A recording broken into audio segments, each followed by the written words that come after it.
Good morning. Welcome again to Morning Devotions. Thank you again for our time together. Right now, turn with me to the book of 2 Peter chapter 2, verse 1.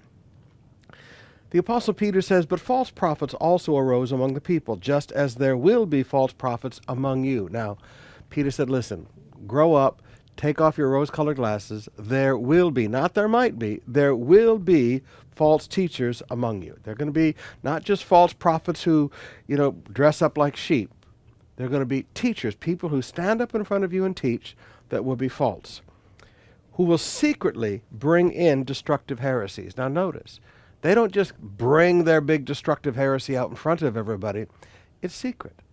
Now, I've listened to some of these people talk, and they say, you can't say things like that. You have to change the definition in your mind so that you use terms that people understand. And what they were talking about was the resurrection. This guy actually said, I don't believe that Jesus literally died and rose again. He said, it's a beautiful story, it's a beautiful metaphor. But I said, why are you preaching the gospel? He said, well, I like being a pastor. I said, but you don't believe in the resurrection? Then you're not even saved. And he laughed and he laughed and he laughed. He was not offended. He thought I was quaint. In fact, I think that was his exact word. He said, you're so quaint.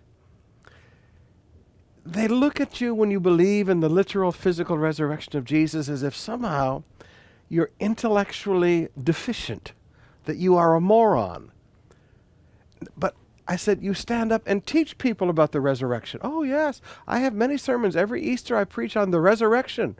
But he said, what I'm thinking is very different than what everybody else is thinking. Now notice what they're doing.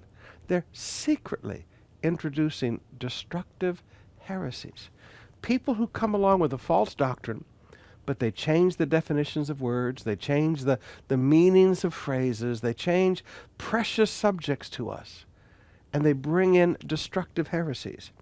He continues, verse 2, and that many will follow their sensuality, and because of them the way of truth would be blasphemed, and in their greed they will exploit you with false words. Now notice, these destructive heresies, this is what they do. But sensuality and greed is who they are. These false teachers are not difficult to recognize. They're off leading the way in sexuality and sensuality. They're leading the way in homosexual behavior, heterosexual, adulterous behavior. They're leading the way in sensuality and pornography. They're leading the way in greed. And they exploit you with false words. They don't care what they have to say to get money from you.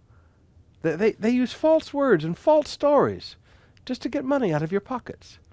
Now the Apostle Peter said, listen, you just need to wake up, take off your rose-colored glasses and face reality.